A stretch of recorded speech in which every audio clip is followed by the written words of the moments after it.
And I know that there might be like young people that this like triggers or upset. Unless you hit the lottery. Yeah. You know. But that's the thing. Everyone assumes that they are the lottery winner. Yeah.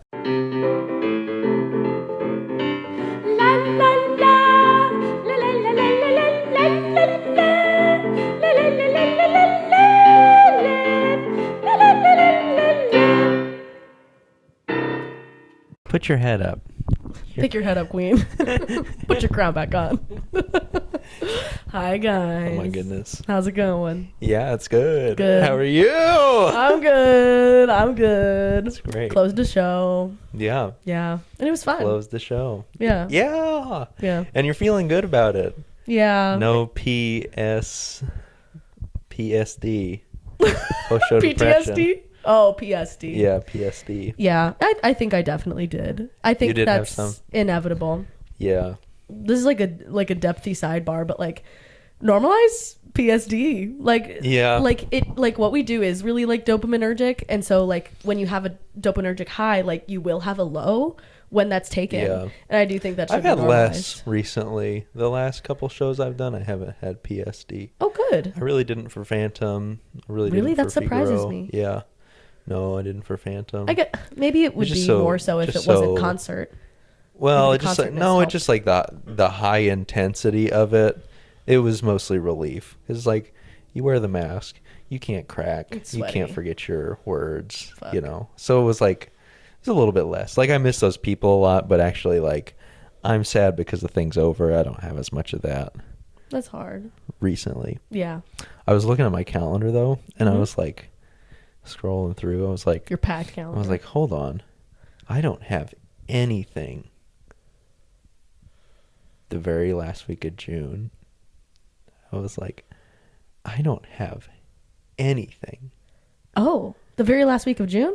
The like last week of June, first week of July. Okay. I'm like, I don't have anything. Good. Or maybe it was, Might be hard, but that'll be yeah. good. I was like, I don't have anything, and I was like, oh, well, I need to do something. Oh no! Oh no! It's the hard. But it's like literally 4 open days in my calendar. I'm like, oh, well, I need to like. I got to schedule plans with friends. Yeah, like, no, I got a little bit of feeling, and that's what I'm gonna do, and that's gonna be really nice. But Yeah, but I've not like had an open like chunk of time in my calendar in a while. I was like, this will be nice. It will be nice. It'll be real nice. There's also something to be said with like, oh, I've got to fill the schedule, so I don't have time to think. Like that's kind of me sometimes. No, I definitely have that. Yeah. 100%. That's beautiful. 100%. Oh, and filling time so you don't have to think. Mm-hmm. Doom scrolling. Oh yeah. Hi, it's Doom me. scrolling. Hi. Doom scrolling. Cameron B singing TikToks. You don't want to go back that Not far. Trust. Not doom scrolling. You don't want to go back that It's far. great. Really good opera facts. Y'all remember 2020 when all anyone did was make dancing videos to present facts and information on the screen? Anyone remember that? Because I used to do that. It's funny that you say it like that. Do not look. No, it's great. It's great. Fine. It's fine. They're fine. Yeah. For the time, it was like, yeah, of course you did that. Like it made sense back then, and now the scene has just changed so much. It's so different. Yeah. That was great. What you did was great. Yeah. I've started scrolling past everything opera related. Good for you. As somebody with an opera podcast, it feels weird to do that, but it's so weird. I'm just like, I had an era of that actually. I'm just like, I'm not gonna. I don't care. And in the past, it was like anybody that was online, like talking about it, I would like sit and watch it, you know, like, oh, what do these people have to say? Like to the point where recently I saw this thing that's like Mozart arias for auditions on my like explore page. I clicked it. Yeah. I've done 3 big ass Mozart operas. Like, Yeah. like I know the Mozart arias everybody's doing in the auditions. Like, why did I click on that? Yeah, I know, right? like Yeah. why, and I clicked on it. And I was like, why did I click on this? And it was like everything I know. I'm like, yeah, why am I scrolling through this? And like, that's awesome. And like, yeah, like this, like sometimes I'll watch singing stuff, but not even recently. You know, it's just like, it's so different. And like, that's what I thought was cool about you, because you were one of the first people to do it. Yeah. And it was awesome. That means so much. It was awesome. Yeah. That means a lot. No, for real. If I'm being honest, there's times where I feel, because the reason I started my page was because or just like any presence on the internet, was because I wanted to be like, this is very Cara Rose DiPietro of me, but I kind of wanted to like exist as like for the people that were going into music degrees. Cara Rose DiPietro. She has the blonde girl bob. with the bob. Yeah. Okay. Yes, I love her so much. I'm such a big fan. Yeah, she's great. I love you. She's great. Now she's got a brown bob. But, good for her. Yeah, rebrand. That was really cute. But anyway, she's mentioned starting her page because she wanted to exist for like the younger version of herself that didn't have anyone to look up to online, that did what she did for musical theater. And I started mine because I remembered being at the end of my high school time and knowing I was going into vocal performance, but like not knowing anything about the degree track.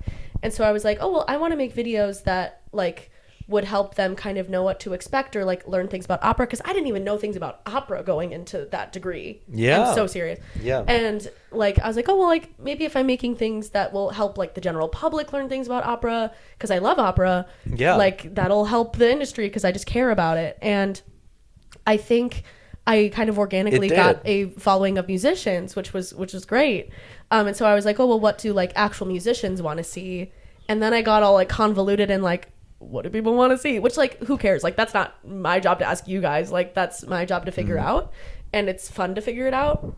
But like, I don't know. There's a part of me that kind of wants to go back to like, oh, hey, like people that are starting vocal performance degrees.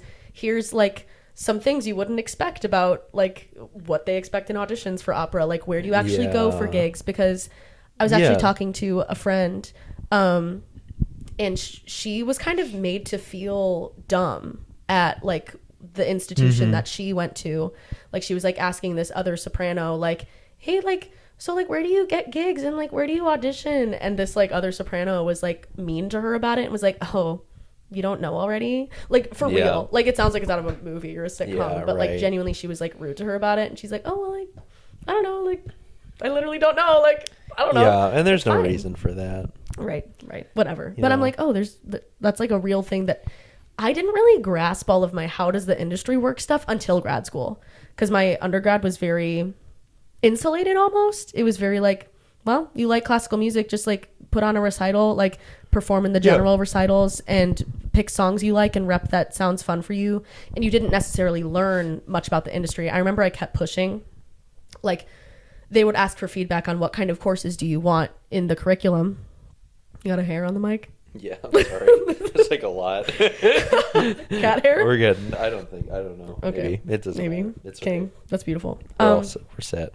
But I remember I would ask like, oh, can we either like have professionals in the industry come in and like teach us things about how the industry works, or like can we have a class about how to make money as a musician? Yeah. And none of that came about within my time. I don't know if they've changed the degree track at all, but and it's no shade. Like, I don't really care, and I'm actually incredibly grateful that I was kind of insulated from that world and that culture. I think there's a whole other conversation there, which is a vocal performance degree, is music school art school, or is it a trade school?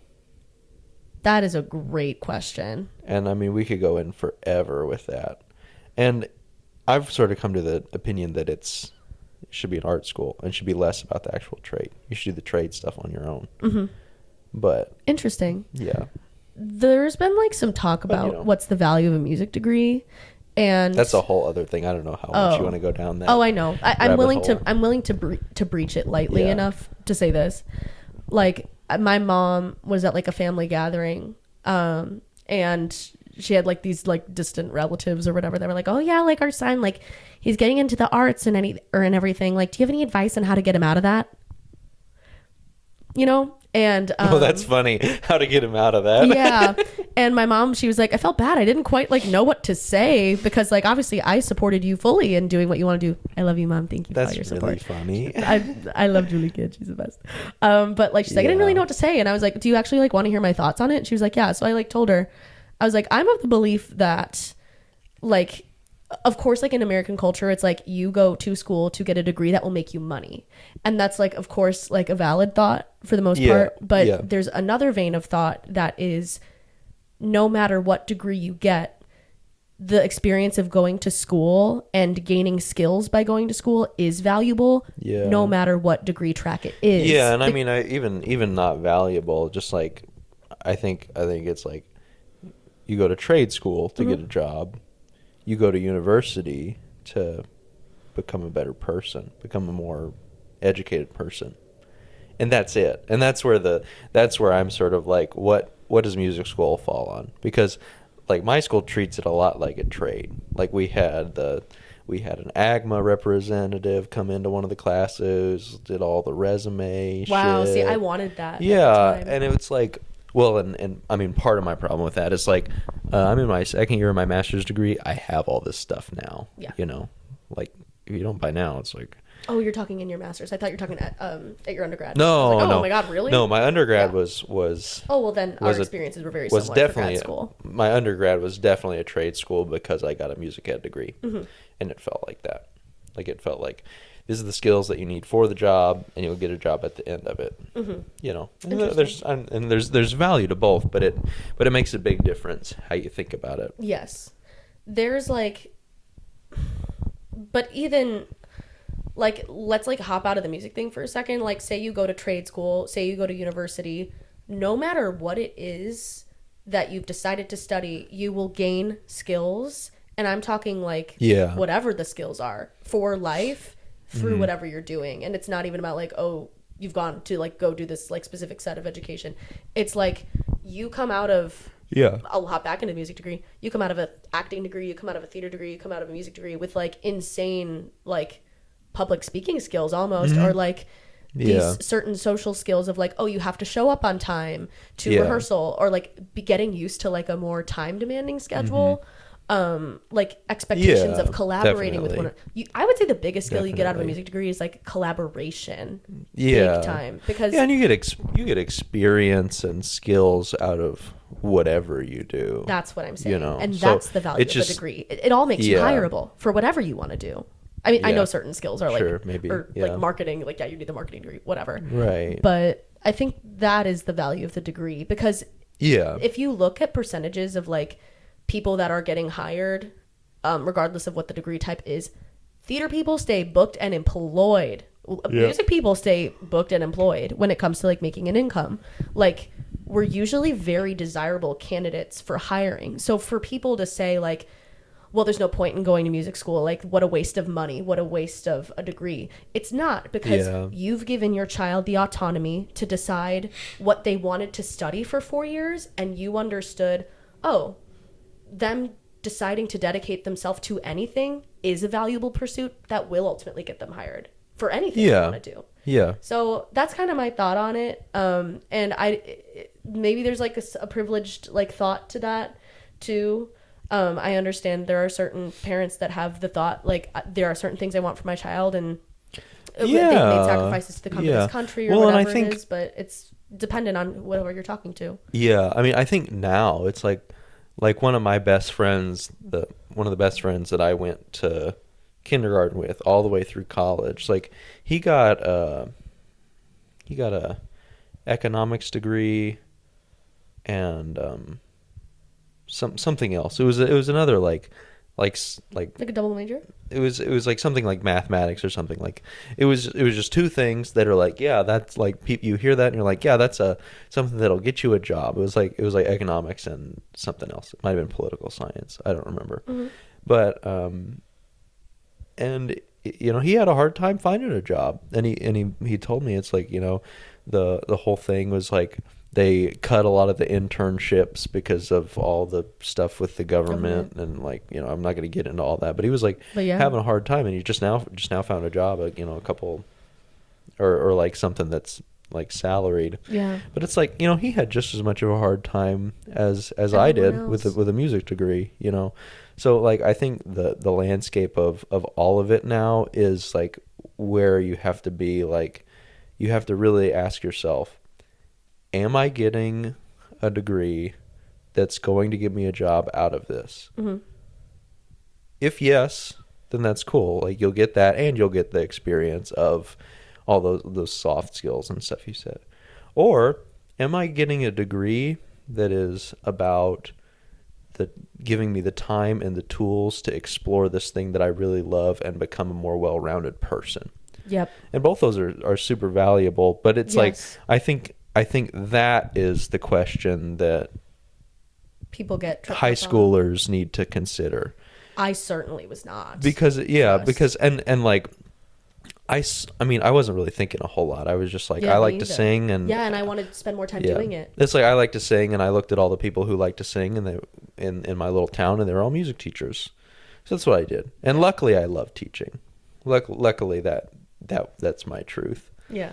So that worked out for me. But like, if somebody who had a little more experience, and it's like, I do want to actually dedicate 4 years to like doing this thing and getting experience and becoming a more well-rounded, well-read, thoughtful person, even though I may not be able to get a specific job in whatever degree you've gotten. Yeah, like acknowledging that at the end of this, I cannot go to the Metropolitan Opera, put in my resume, them see my degree, and put me on stage. You know. And I know that there might be like young people that this like triggers or upsets, because if I'll keep it so real, if my like 18 or 19-year-old self was listening to me talk about like degrees and like what can you actually get from your degree, they would probably be really triggered and upset by some of the things that I just said. That's like, oh yeah, well, you have to work some other job after this. Yeah. But that is the reality. If you want to have your own apartment, if you want to live on your own and like not necessarily live with folks right away, you have to go get a job in some other field, because I mean, I live in the Chicagoland area. There's opportunities abound here. Yeah. But even then, those opportunities are not well paying enough unless for you to get pay really rent lucky, bills. Unless you hit the lottery. Yeah. But that's the thing. There it is. Yeah. Everyone assumes that they are the lottery winner. Yeah. That's the problem. Yeah, and I never did. But, well, no. I thought I would be. I don't know what that says about my mindset. No, and that's fine. And I think that's good and potentially healthier. I don't know. I didn't think that I would hit the lottery, but I did think that it would be a little bit more of a... And I don't want to say... a little bit more of a doable, sequential thing. That is what I mean more so. Yeah. Yeah. Now I realize... Like, it took me grad school to realize that sometimes that is the lottery. Like, going through the young artist program track is the lottery. Yeah. But I think when you're in university, because of the fact that they're like, okay, we know these people are sinking all this money into a degree, and the traditional way of thinking for a degree is degree equals job in chosen field, no matter what. They're not talking about the well-rounded whatever. Yeah. This is like whatever. Yeah, that's a separate thing. However... like, they know that they've promised parents something. They know they've promised the person getting the degree something. And so they tout, yes, it's totally possible to, like, and it is. Like, that isn't a lie. You can go down the traditional path, and you can go to, like, the specific young artist program that's, like, or summer program that's, like, perfect. And then it gets you to young artist program, and then you win the Met Comp, and, like, whatever it is. That is a thing. It does happen. But they are not... talking about what the path can look like if it's not that. But 70% of the people, or 80% of the people, are doing the non-linear path. The linear path does exist, but I think they try to promote, yes, this is possible for you. If you get the perfect well-rounded sound, if you cook just at the tail end of your degree, yes, they're going to take you and they're going to whisk you away. And so there's all this pressure to be the perfect musician by the time you graduate, so that you are one of the chosen few that get to escalate to the top of the cream. And it just isn't guaranteed. And I do wish there was more education for like university students to know what all the paths look like, and that it's okay that you have another job. Yeah. And it's okay to explore the other parts of yourself, like that your skills have given you. Like, oh, great, now you're great with people. You're perfectly set up to go do management. Like, say you worked at a restaurant for your time during grad school, or even in undergrad, you were a server. Like, say you learn more about the business and you get into restaurant management. Like, whatever that is. And not even, there's like other skills you can do, 9 to 5s, like whatever it is. It's possible to still be an artist and still sing, and doing those things don't detract from the work you've done as a singer and a musician. Yeah, and that's part of that too, the like trade school versus art school. Because if it's art school, then that's what you do.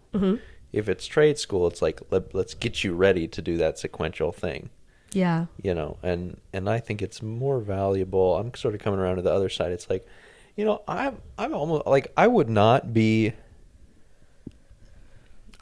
really hear a person out that was like, I don't think that we should do operas for vocal performance degrees. Like, it should be totally on making yourself the most well-rounded and thoughtful artist as possible. Okay. And then if you want to do operas and try to go down that path, then that's like another thing. But I think art school, I would really hear a person out that was like, I think art school should protect this time where being an artist isn't infected with the pursuit of career. Yeah. Totally. Yes. I understand that entirely. To kind of speak on my undergrad experience, we did do operas. Yeah. Granted, they had cuts, or like when we did Son Real, we did it in English. But when we did Così fan tutte in Italian, it was like we did it with a fair amount of cuts to it. I'm actually glad you brought this up, because I'm down to talk shop about this. Like, oh, should we be offering this in degree programs? Even with the fact that we did operas and like you could like get roles and stuff, it didn't feel like it was for anything. Yeah, right. Because I think it was just the culture of the school I was at to not really talk about career or like what this means to you. I think they were actually very good about like, you guys are so young that none of this matters, which is true when you're 18 through 22. That is the T. I know there's like 21-year-olds out there like progressing in the Met Comp. I know that's a thing, but that is not something we were even talking about at my institution. And so when it came time to, which by the way, I look back and I'm like, thank God we did operas, because there are some people I know that like go and get their grad degree in opera and they never had to learn a full role. Yeah. And it's impossibly hard for them to learn how to do that when sometimes when you get to grad school, the expectation is you know how to learn a role. Right. Like, here's the process. Why haven't you come prepared to Yeah, and I didn't say learning roles wasn't valuable. Oh, I understand. Doing operas versus learning roles. I understand your point. Yeah. Okay, that makes sense too. So it's like I'm not saying that that's what all universities should do, but I think there is a philosophy there of protecting the artist in art school for the time that they're there, rather than let's get you ready for this next thing. Because that did benefit me a lot. What you're describing is something I think I really did feel in my time at IWU. And I look back and I'm grateful for it. And like you're here talking about it and you're like, what if we treated this like art school, where it's not about the career and the blah blah blah. Yeah, because I mean, you go to school for painting. Yeah. You just paint. You just paint, and you get the technique. And then if you want to enter competitions, you do, or if you want to submit to galleries, you do. But it's all about the art there. So true. Yeah. So, but I mean, that's kind of a different thing, because painting, like you do the painting and you've done the full thing. It's like, as a classical singer, you have to like do the thing, so like you have to like put it on stage. I guess I can to a certain, there's something about that, clearly, but then it's like, so sure, maybe they're putting on operas at the undergrad institution. I should also say my undergrad was only undergrads. There were no grad students. Yeah. So I think that also did affect the culture at the school. Definitely. Highly recommend going to an all undergrad institution. If there's someone young listening, I really recommend it. That's a big reason I picked my school, actually. Or at least mostly, I think going to Indiana University as a freshman is like, God, and then the grad students don't even get roles because the PhD students are getting them. But and the diplomas and the faculty. but maybe there is something to be said about that. Maybe that is the protecting them. Like, they get to watch the operas, but like in their undergrad, they're maybe not doing roles. Yeah, that's true. Maybe not as involved with that. Maybe that's good. I don't know. That would be helpful if they still encouraged role study. Yeah. Something that kind of became a talking point when I was at DePaul was culturally, everyone I saw in the Quayne program, doing that. Yeah. I saw Quayne studying a role. He wasn't singing it. I'm like, good for you. It was something everyone talked about. They were like, oh, role study. Like, everyone's kind of starting to do role studies. Like, should I do like a Fiordiligi role study? Like, that's like something people were talking about. Yeah. I was like, oh, that's a good idea, whatever. So that would be something that might be good for like the the IU baddies that are still in their undergrad. Oh, It's a way for them to feel involved but still watch. That's a great point. I also think if this is also like connected to the industry as a whole, I think if universities didn't do operas, there'd be a lot more people making opera on their own, and I think that would be really, really great for the whole thing. The whole like the industry, sure, but like people's understanding of opera, like accessibility, like you can like you can get through your undergrad and be like, oh yeah, I've done these operas. It's fun. That's good enough for me. And then they like before they get in too deep and have to like make a whole career out of it, they're like, I'm gonna did you ever see that article? It was like floating around on Facebook. It was like student opera production like wows audiences or something. I was like, that's not the title. I don't remember, but it was like a journalist following like the process of students putting on their own opera production. And I was like, this is the kind of shit I like to see, because like but it captured public attention enough for them to write an article and be like, look at this crazy shit they're doing. Isn't that cool? So I kind of like what you're saying there. It's like, oh, it might inspire more people to get their hands dirty then younger. like the ones that want to be like, I just want to study my art and become a more well-rounded person, do that. And the ones that are really ambitious, that are like, I want opportunities, find those opportunities or make them, rather than I need to get the lead in the school production, And I also understand when you're young, they're like, when I think about my time, I was not interested in becoming well-rounded, if I'm being honest. All I knew was I like singing. I want to spend a lot of time doing it. I want other people to see in me that I'm good and then give me more time to sing, because they're like, oh, she's good at singing. Let's give her more opportunities. I wanted was to be chosen, to be given that time. I didn't think to myself, about career. I didn't understand that it was valuable to be well-rounded. And I think that's the one thing I wish I could have told myself, because I remember ending high school and being like, well, I'm bad at math and all I'm good at is the arts, so I'm gonna go do that. I was deeply not belittling, but misunderstanding of myself, and like that I could have feel that way done too. anything. I was like kind of crashing out the other day and having a conversation with Coley. It's like I never like went to school to do music because I wanted to be the next whatever. I was like, it was just all I was good at. Like I did okay and everything else, but I didn't, or at least I didn't feel like I had the affinity for anything else, even though maybe I did. Like I was a writer, like I was a journalist and really took that seriously and loved doing that. But like I didn't, but that almost felt like, because I had been doing it, it's like, okay, well then I did it, So same. Weird. I'm a little freaked out because same. I used to write all the time. I wrote poetry like all the time. Like, and then I was like, cool, I've read done it on the pod. No. But it's like, oh, well, I did that. And so it's like, oh, well, I like singing and I want to deep dive into that more. So like, let's get the degree in that. Certainly never thought like, oh, I'll be the next Renee Fleming. I just wanted to be one of the people on the track that would be given the time of like, oh, you making your art is valuable. Here is more time and financial resources to make your art.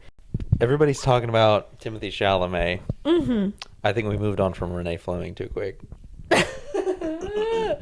True. What did she say? She was like, universities across the country are graduating what too did many she say? students That was the other hot button with vocal performance recently. degrees who have no shot at a career in this. And it's like, have we thought about how that's not the point? That's the thing. Like, that doesn't need to be the point. The career doesn't need to be the point. You can still pick that as the method of study because it's worthwhile, but you just need to know that that's not the point. Yeah. But that does make it harder for universities to sell those degrees to parents, because that's what the product is. They're selling to parents the concept of their child's future. I would have a hard time with that if I was at like a state school where I had to like recruit people to be like, come and do this thing. I teach at a community college, so it's like it's like very different. Yeah. Like all of my students are like music ed majors, You know, so it's super different. But to be like, come and do this thing. You're such a good singer. Come and pay us tuition. You know? Oh, you'll be a star. Not that they're saying that, but like almost like when they give you scholarship, they're like, we see this potential in you. Yeah. You know? But also scholarship, just take the money. Right. So. Yeah. I don't know. What I say, was I talking to you?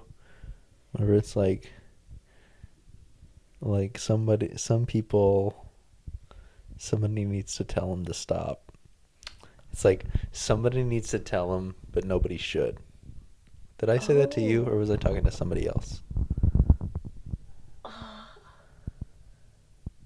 Somebody, I swear it might have been me, but I do I not don't for the life of me remember. remember who this was about.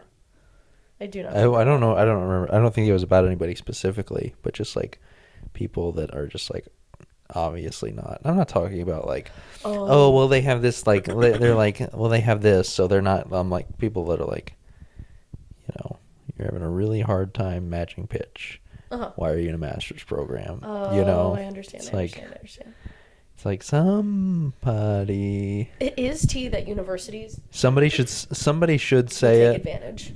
Somebody needs to say it, but nobody should. No one should say that to anybody. Yeah. But it would be helpful. Yes. I'm never going to say that to anybody. Yeah. You know. That actually is a great question. I'll talk around it. And it's something I don't know if I'll ever. I don't know what I would do if I had a student that, and I think it's one thing entirely for that student to not be able to match pitch, but it's like they love it and they are not in this for like, I have career goals. Right. That is one thing. Let's never talk about it. In fact, like, let's just continue to work on it and help that be part of your journey for your enjoyment of it. But like, if you have someone that's like, I want a career and I want to do this and this and this by this time on this timeline, then I guess it would be the teacher's job to be honest with like, hey, but what a jerk of that teacher to say, hey, you shouldn't do this. But that's what I'm saying. I'm not saying, hey, you shouldn't do this. I'm saying if the student has goals of I want to do this at this and this time, or like by the time I'm graduated, I want to be singing at Peepity Poo, it might be the teacher's honest thing to be able to say like, that's with where you're at currently, I like, who knows? Like you could progress. That's an extremely ambitious goal. You could progress suddenly if you put in a lot of work into this and this thing. However, with the trajectory we're on right now, I don't know if that goal that you have of singing this and this at this time is attainable because we are still working on this. Like we are still working on matching pitch.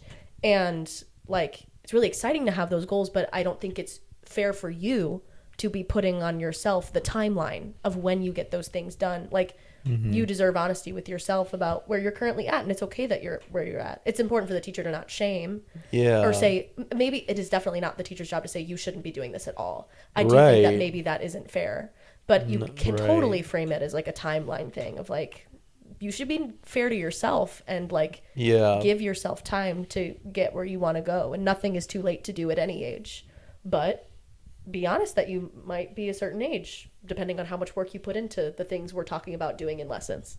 Yeah. It's like I would want one of the people that I care about most to be honest with me. Yeah. And to be like, Caden, you have no shot at this. And I would appreciate that, you know.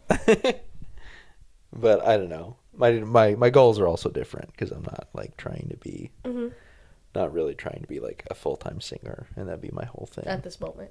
Yeah. So I don't know. That's always the thing.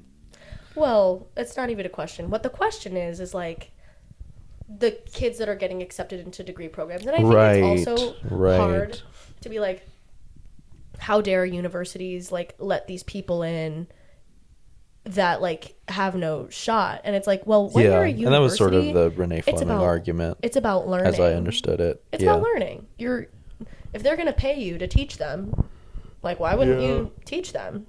That's your only job is to teach them and try to get them to where they need to be. She was like, that's like connected to the trade school thing. Like she was thinking of it as that. It's like, or she was saying like universities are graduating all of these students who have no prospect of getting a job.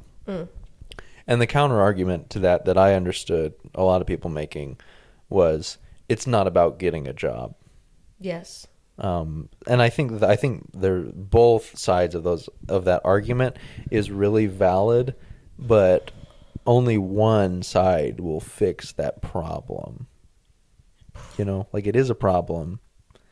It is a problem, and I think Renee Fleming is kind of right, but at the same time, like, what a jerk thing to do. To say.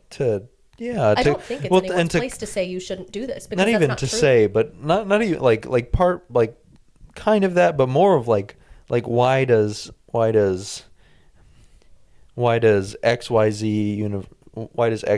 State University have a vocal performance degree whenever they've got 4 people that they're enrolling every year or so, and it's not in a metropolitan area? And it's like for one of those to exist in every state, maybe, but why is there 8 in every state? And why are obviously those students are going to have a hard time going from that into anything serious. Then here's the thesis I'm willing to stand on about it. It's that we almost need to treat it like a humanities degree, like what we were talking about at the beginning of the episode. I'm talking about a massive and it's not cultural exactly. Yeah. A massive cultural shift that takes it as a degree program that you are simply dedicating 4 years to studying this thing. Yeah, and maybe that's where that came from. It's not about it's not and I think that almost is like maybe what Renee meant almost, or like more so agrees with, but like happened to say in her own words. Well, and she has an understanding. She has an understanding of the trade way, and she has an understanding of this is how it worked out for me. Exactly. So it worked out for me, and not everybody's going to have what I have, so they shouldn't. So because not everybody's that studies this is going to have what I have, then it's not valuable. There it is. Kind of where she is. There it is. And actually, funny enough, when I read her memoir, not her memoir, it was like the book about her life. That she wrote. And sorry, I thought I was doing something. When she wrote her, she had like a slow kind of coming up, right? Yeah, but it was still like it took her a while to like gain the skills and feel good in her technique, she said, but her book gave me a skewed view, I think, of what was possible. And I was reading that book at 19 when I was at the very beginning of my vocal performance journey, and so I was like, oh, like this is possible. And I'm not saying Renee Fleming sold me the fake dream, or like whatever it was, because her dream is not fake. Like some people really do have that path. I think I didn't even have any inkling of what the path looked like until I read her book. But at the end of the day, I think what might be needed is a cultural shift of this degree is the opportunity to study something for 4 years in the same way that people might undervalue a humanities degree. Yeah. Because there's all these people, 100%. Like regular working people that are like, why would you get a humanities degree? That's not going to get you a job in anything. Yeah. And that's not true. You are hireable because you studied something for 4 years, and that is valuable, and you gain skills. Yeah. So, we would just need a mass cultural reset to no longer view the degree track as something that guarantees you a job and as a trade. And half of that battle would be universities no longer selling that. Yeah. As what you get. And I think in turn, a lot of universities would close their vocal performance program. They would. In the same way so many have and I also think less programs. Students would want to do that. Yes. Because I think a good amount of students are saying, I want to do this because I love this thing. And another portion of students are saying, I want to do this thing because this is a job I want to have. Because that's what we're culturally taught, and I think as a society, as the only reason to get a degree. And I think if universities were a little bit more honest about this isn't a trade school, then we'd have. I think it would chill the equilibrium of jobs versus people looking for the jobs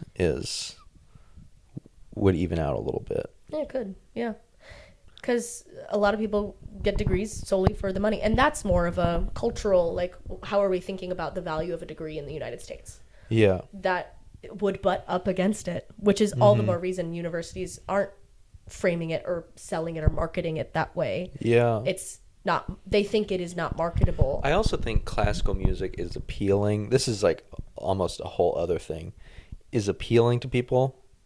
And it definitely I think it's appealing to people because there is a clear sequence that you can be you can be a part of that seems reasonable.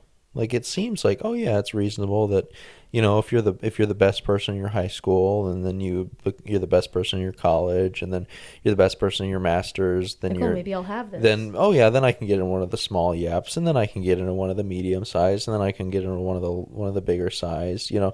So I think that's really appealing, that it seems more secure than than if you're like, I want to be musical theater, and then I'm gonna go try to move to New York. Even beyond that, but yeah, musical theater. But like, I want to be the next. Actor like Jacob Elordi, like no, I'm like I want to be the next big singer-songwriter like Taylor Swift, or I want to be the next. I want to be the next. You make such a good point. Lead singer of a rock band. It's so much more tangible than that track. Yeah, but even that, like I've met more people that make full-time incomes as just like singer-songwriters in bars than I have as opera singers. There it is. And well, that's not true. I definitely know more opera singers, sure. But it's like when I go into the circles of like singer-songwriters, it's like it's not uncommon for them to be like, yeah, this is what I do. I sing in bars, and that's my full-time thing. Yeah, you know, and it's like they do good. It's like really genuine about it, and it's like. Whereas, like, the people that I know are opera singers that are, like... That are full-time. Our age, that are, like, you know, or around, that are, like, this is my full-time thing. It's like, what? Yeah. It's like, wow. Really? Like, how are you making that work? Like, or there's the people community. that are, yeah. And, like, or there's the people that are obvious that, like, get shot all the way up. And it's like, okay, yeah, you won this competition, and that's your salary for the year. Yes. You made $30,000 from this one competition. Yeah, like have fun. And then you get, you know, like all that, like visibility, and then you're trained. But the ones that are like in the young artist programs doing enough gigs where they're like, this is where I make all my money. It's like, wow. Yeah. You know, versus like I go to the open mic, and there's these two guys that are like, yeah, I make full-time income in this. I'm like, that's so beautiful. Yeah. But that to us, it's like, oh, 1 in a million that you'll be able to take your guitar and pay your bills with that. Right. You know, but it's a thing. I guess it all back to university. It all marketing. depends, but it all depends, but I think it's the same. It's just there's not a visual sequence that you can explain to your parents, that the professors can explain to you. I think it's the same, you know. Exactly. Like you like I'm not discounting those people that take their guitars and play open mics and then that becomes their full-time income. Like I think that's awesome. It's just so different. And I'm not like it's hard work. Both are hard work. Yes. But that's a whole other can of worms. Yeah, but they're taking the bet that society says that's a bad bet, whereas opera singers are taking, oh, this looks like a more secure bet. This looks like something that I can put money into and it'll grow over time. Whereas it's like if you're a singer-songwriter, you are so right that's a huge part of it. I think, and I think that's why people. I mean, that was one of the reasons that opera was appealing to me. Yeah, same. It was also just because it was sort of like where traction came for me. You know?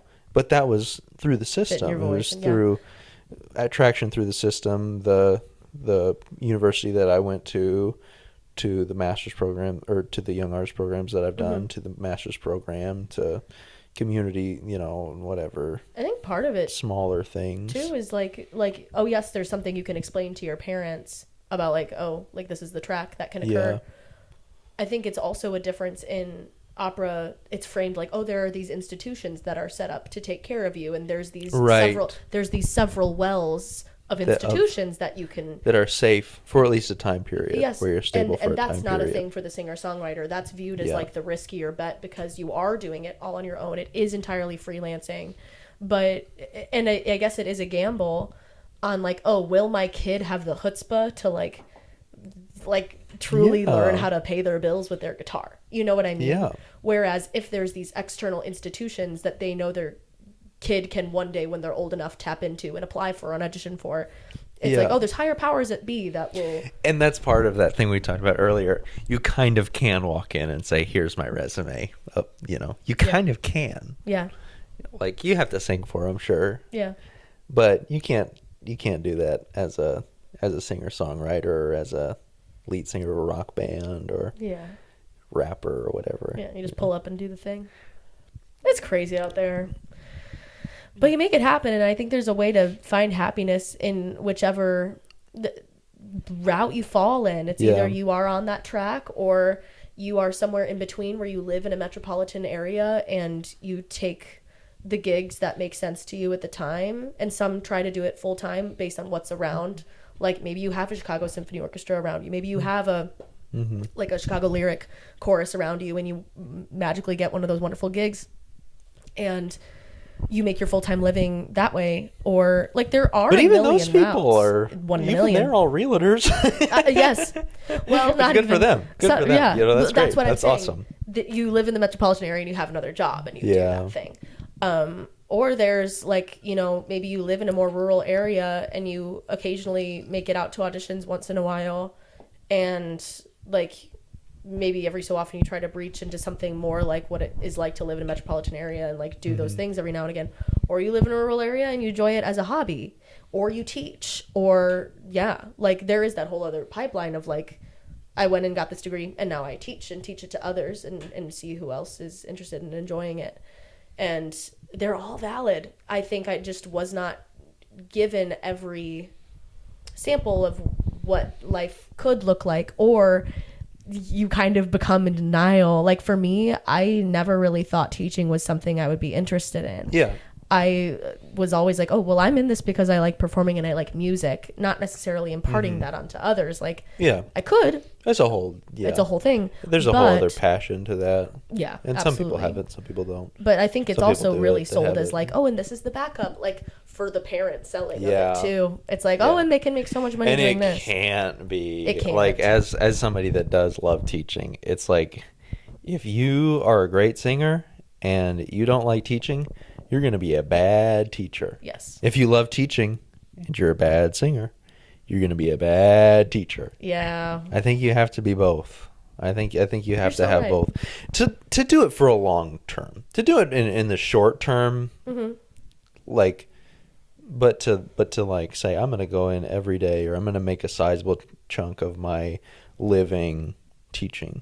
You have to have both. You have to have the experience and the passion for both things. Yeah. For the art itself and for teaching the art. Yeah. What a crazy world we live in. Yeah. Maybe one day artists will be valued. Maybe. It's a whole can of worms. Yeah. Well, like this podcast is not my manifesto. It's not your manifesto. Like we're just here to pick at the issues. Yeah. I just wonder. I just think there's conversations that can be had that are difficult and different from what other people are saying, and not black and white. Yeah, and like issues. It's like which are hard for people to talk about. Like I was like saying earlier about like I could have a real conversation with somebody who did believe in this. like that's not me saying I believe in this 100%. It's just like nobody's really talking about that, and I wish somebody would. And I think that there's things out there, mindsets out there, and conversations out there that really could change things and make a difference and make it better at the base level. Yeah, I guess culturally, like in the operatic culture and the classical music culture, it does start at university. Yeah. 100%. I don't know any opera singers that. Maybe one or two that were like, I just like really liked opera whenever I was 12 and listened to it a lot. And then I was like, I want to be an opera singer. It's like most of the time it's like, oh, I really liked choir. So I went to college for choir. And half of why I picked my school was because I loved the choir. No, same. I was like, oh my God, I think that's the truth for a lot of people. Yeah. There's nothing wrong with that. And then they get sucked into opera. Yes. And that's how that goes. Guys, thanks for opening this can of worms with us. Yeah. Freaking fun. Fun. Do we need to talk about Timothy Chalamet? No. Okay, good. No, we do not. People have heard enough. You already gave your opinion on Timothy Chalamet on your TikTok. Yeah, I'm gonna do mine. Bones and All was a great movie. I really, really liked it. It was my movie of the year. I know it came out like years ago, but I really liked it. I haven't seen Marty Supreme. I've heard that it's great. I really liked Call Me By Your Name was okay. What else have I seen him in? I thought it was fine. I saw him in movies. But you know who I love Matthew McConaughey. Yeah? Yeah, if you haven't listened to his memoir, listen to listen to him narrate his own memoir. Okay. It's the best. Okay. We'll be investigating this. I don't know there, Timothy. You might not want to piss off the opera people. I don't know, just an idea. Now you got a lot of haters. Oh, no. You lost more than just 14 cents of viewership. You lost a lot more than that. Well, we just lost 14 cents of viewership, me saying I like Timothy Chalamet. We had to make 14 cents to lose it. Bye, you guys.